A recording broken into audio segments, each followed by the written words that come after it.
Welcome to the deep dive. You know, tariffs, they used to feel like something maybe a bit dusty, an old economic tool. Right, something from the history books almost. Exactly. But wow, they are back in the headlines, big time.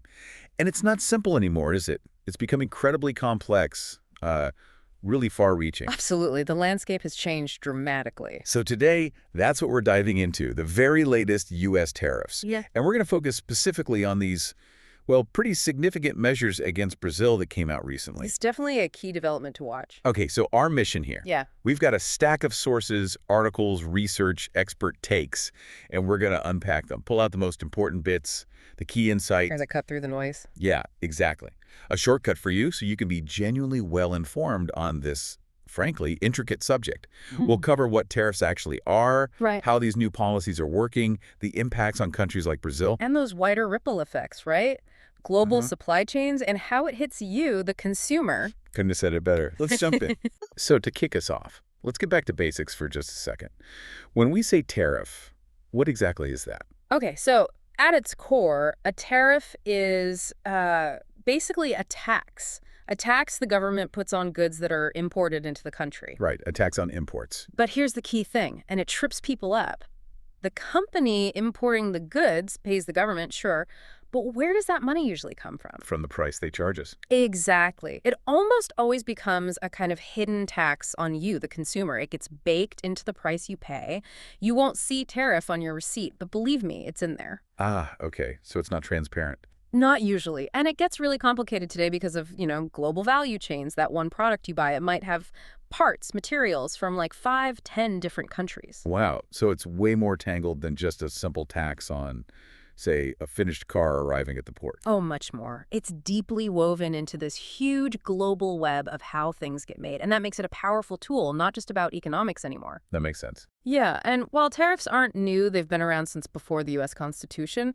Actually, they're definitely being used now as, well, broader tools. Broader how? Think about President Trump's America First approach.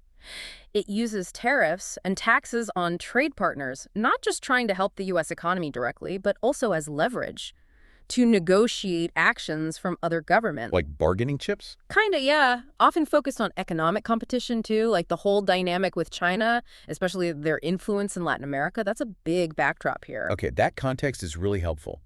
But what's really grabbed my attention lately are the specifics. It feels like there's been a whirlwind of announcements, actions. It really has been rapid fire. Can you walk us through some of the key things that happened maybe over the last few months that got us to this point with Brazil? Sure, it's definitely been an escalation. You can see a pattern. If we go back to, say, February 10th this year, Trump announced a big one. A universal 25% tariff on aluminum and steel imports, effective March 12th. And the key phrase was, no exceptions or exemptions. Universal. Okay. Then, early March 4th, the focus narrowed.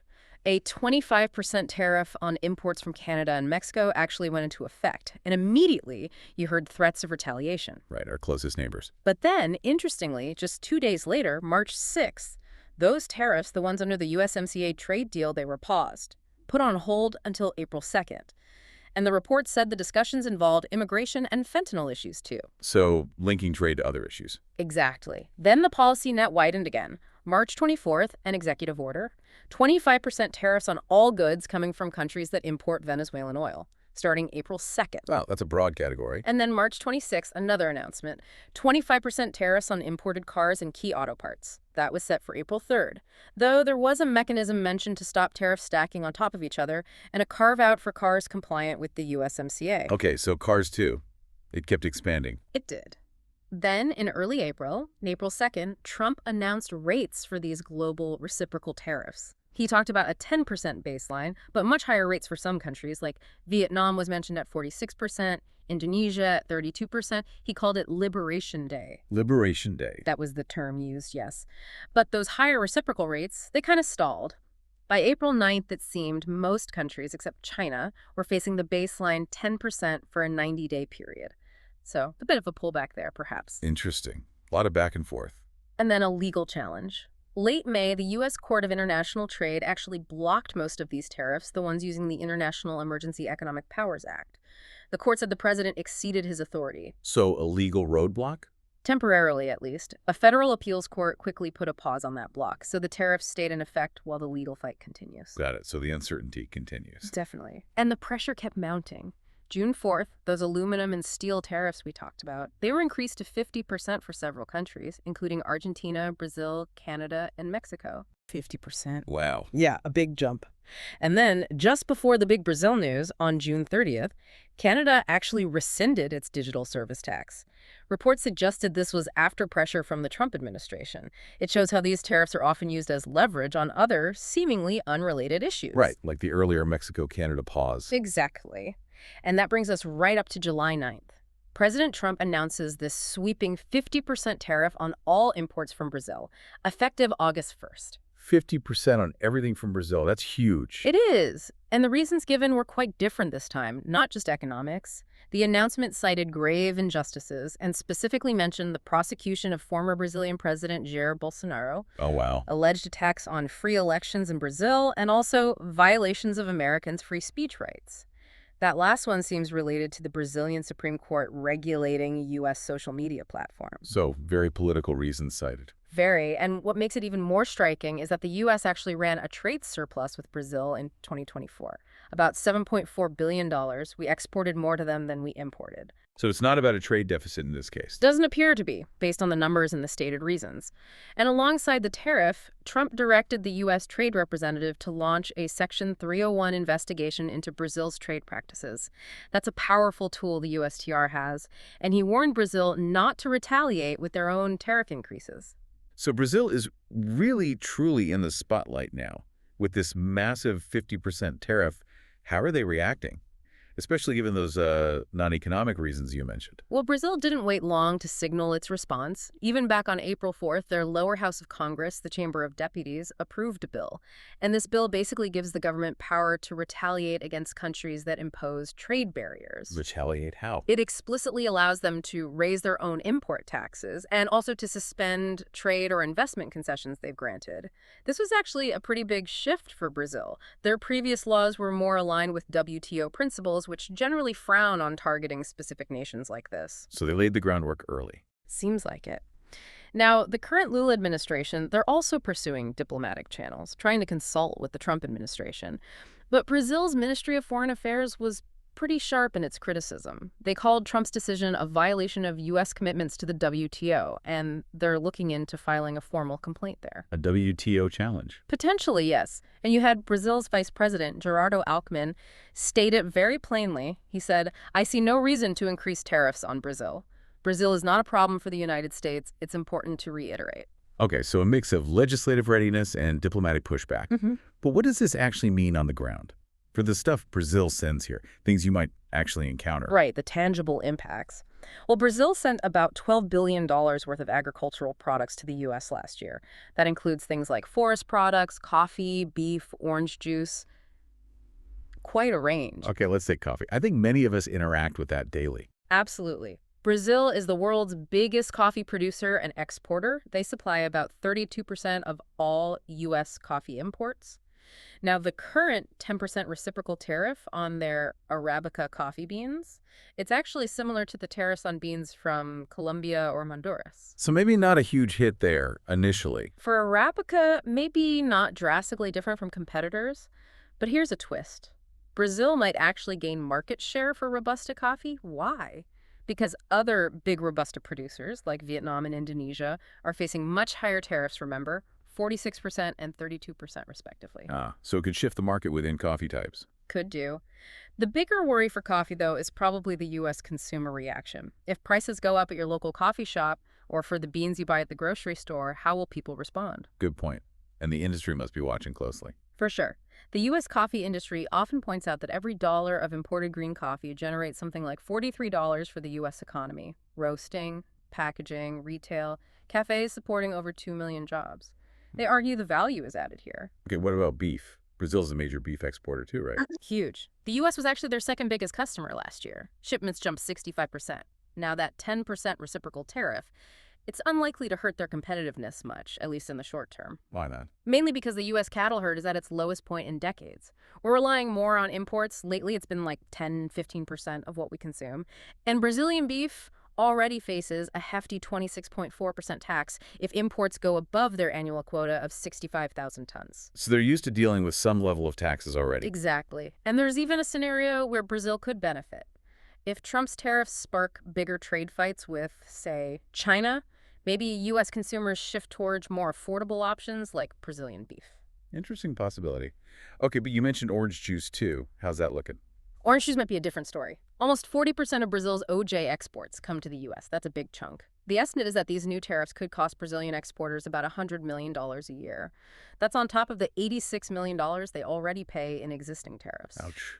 So that's nearly $190 million in total tariff costs annually. Roughly, yes. And this comes at a time when orange juice prices have already fallen about 50% from their peak last year. So it's another layer of serious financial pressure for that sector. Man, that's tough for them. It is. And just adding another layer, the political chatter in Brazil, from what we're seeing in commentaries, suggests folks on both sides of their political aisle see these tariffs less about trade flows and more as an attempt to influence Brazil's internal politics, specifically regarding the legal situation around former President Bolsonaro. So domestic politics potentially playing a big role. That's the interpretation among many commentators there. It's also worth remembering only about 12% of Brazil's total exports go to the U.S. So while the U.S. is an important market, Brazil might have room to pivot to other markets if things get really bad. But for U.S. consumers. Right. For U.S. consumers, the impact might still be felt, not just potentially on coffee or OJ, but other things. Think about airplanes. Many regional airlines here fly Brazilian-made Embraer planes. If tariffs hit aircraft parts, maintenance costs go up. And eventually, that can mean higher ticket prices for us. It's certainly possible. Costs tend to find their way to the end consumer. Okay, let's zoom out again. We've talked Brazil specifically. But connecting this to the bigger picture, what does all this tariff activity mean for, the average person, for businesses generally, and for the whole national economy? Yeah, the impacts spread out in a lot of directions. For consumers, the most direct hit is usually higher prices. Tariffs make imported goods more expensive. That can also mean fewer choices on the shelves. Ultimately, it pushes up your cost of living. And when prices go up? Wages eventually have to try and catch up, right, Yeah. to offset those higher costs. So it creates these ripple effects through the whole economy. What about businesses? I mean, isn't the argument sometimes that tariffs protect domestic companies? That's often the argument, yes, protect local jobs, local industries. But the reality, especially based on historical research, can be, well, counterintuitive. How so? There was a fascinating study looking at U.S. tariffs way back between 1870 and 1909. It found that when tariffs went up by 10 percentage points, domestic productivity actually fell by 25% to 35%. Fell. But why? The thinking is that tariffs can weaken the incentive for companies to innovate and become more efficient. If you're protected from foreign competition by a tax wall, maybe you don't feel the pressure to improve as much. That's not what you'd expect. It's not.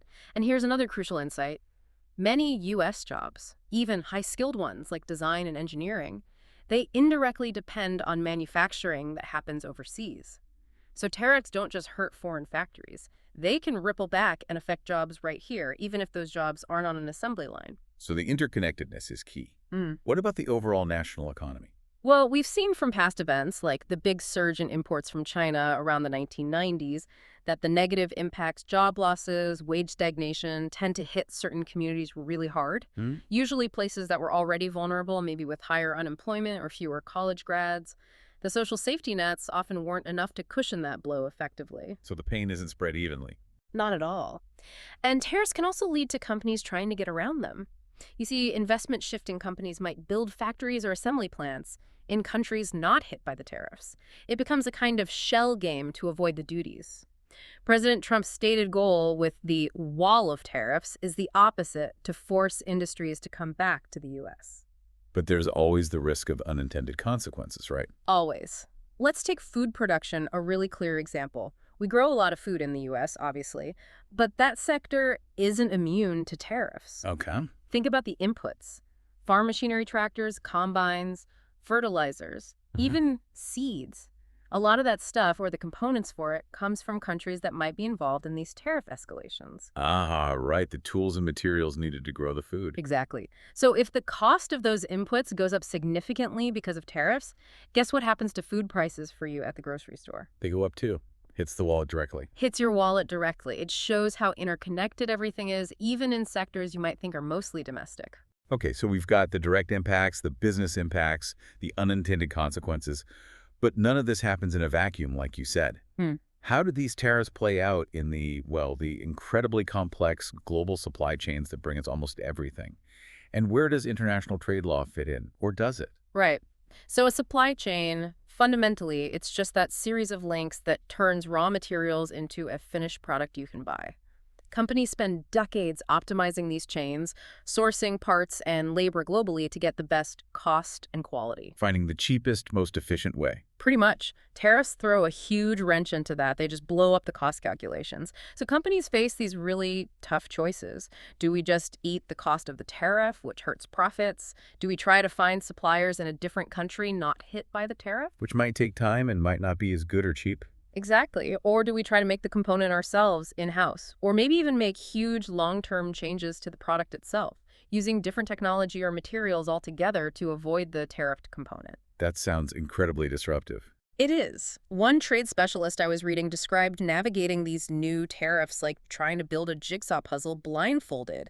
It really captures the massive uncertainty businesses are dealing with right now. Blindfold the jigsaw puzzle, yeah, I can picture that. And beyond the pure financials for companies, there are these really significant side effects on societies, especially further up the supply chain. What kind of effects? Well, think about the people actually making the raw materials or the basic components. Tariffs can suddenly make their products too expensive for buyers like the U.S.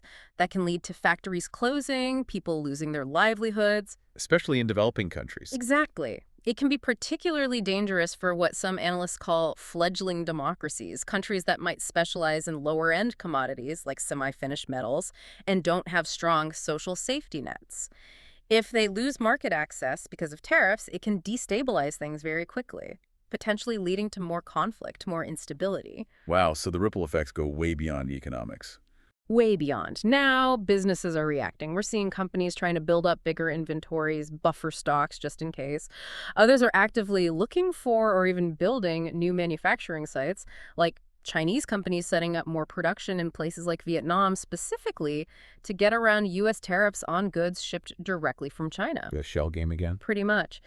But a lot of companies are also just in a wait-and-see mode. They're hoping agreements can be reached. Maybe some of these tariffs get rolled back, especially because some major trade deals are coming up for review soon. Like which ones?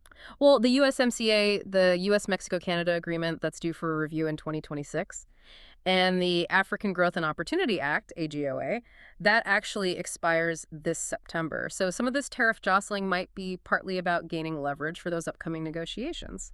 Positioning for future talks. That Yeah. makes sense.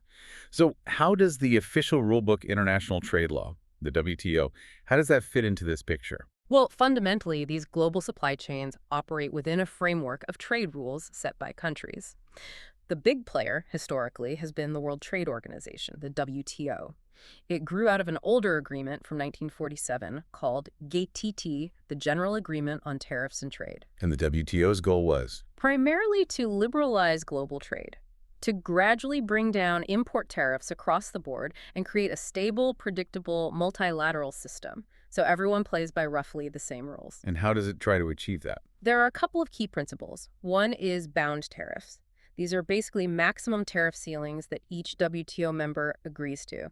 They promise not to raise tariffs above that bound level unilaterally. Okay, a ceiling. Right. Then you have applied tariffs, which are the actual tariffs countries charge day to day. These are usually lower than the bound levels. And maybe the most famous principle is most favored nation, or MFN. MFN, I've heard that. It basically means you have to treat all your fellow WTO members equally. If you lower your applied tariff on a product for one WTO member, you have to lower it for all of them. No playing favorites with the standard tariff rates. Okay, treat everyone the same, but there must be exceptions. Oh, yeah, definitely. Big exceptions are things like customs unions think the European Union, or free trade agreements like the USMCA we mentioned. Countries within those blocs can give each other better treatment, lower tariffs, than they give to outsiders. Got it. Free trade zones. Right. And there are also exceptions that allow countries to raise tariffs above their bound levels in specific situations, like Trade remedies. If another country is found to be dumping goods unfairly below cost, you can put on anti-dumping duties. Or, crucially for recent events, there's an exception for national security interests. That's Article XEY of the GATT. National security. That sounds like it could be broadly interpreted. And that's exactly the issue. The U.S. used Article XEY back in 2018 to justify those initial steel and aluminum tariffs under Trump. Other countries challenged it at the WTO, and a WTO panel eventually found the U.S. measures were inconsistent with the rules. So the WTO ruled against the U.S. It did, but the U.S. response was basically to say, we're not going to let a WTO panel decide what's essential for our national security. It really highlighted this big shift that's been happening. A shift away from the WTO. Yeah, especially after around 2015, the old consensus-based way of doing things at the WTO has struggled. With rising geopolitical tensions, you see countries moving more towards individual trade deals or just using specific tariffs more assertively, sometimes outside or arguably stretching the WTO rules. Just for context, the average U.S. MFN applied tariff in 2022 was pretty low, 3.3%. Brazil's was quite a bit higher, 11.1%. But these new targeted tariffs are obviously way above those averages. Wow. So summing this all up, it's crystal clear that tariffs today are just tangled up in this incredibly complex web. It's economic, it's political, it's even social. It's so much more than just a simple tax at the border. Absolutely. It's a tool with really far-reaching consequences. And those consequences, direct and indirect, they just ripple right through the global supply chains that deliver almost everything, and they land, often invisibly at first, right on consumers, Right. right on you, often in ways you might not immediately connect back to a tariff announcement. That's right. So I guess the big question this leaves us with, for you, the listener, and really for the future of how countries interact, Yeah. is how much can any single nation really, truly wall itself off in a world this interconnected? Can you build tariff walls without creating these profound, maybe completely unforeseen challenges, both for yourself at home and for everyone else? That is the question, isn't it? Especially as trade policy gets more and more tied up with geopolitical leverage with domestic politics. In a world where supply chains are just so deeply integrated, how high can those walls go before things start to break in unexpected ways? Definitely something to keep thinking about as you watch the headlines. For sure. Well, that's all the time we have for this deep dive. Thanks so much for walking us through that complexity. My pleasure. Always lots to unpack. And thanks to all of you for joining us. We'll catch you next time.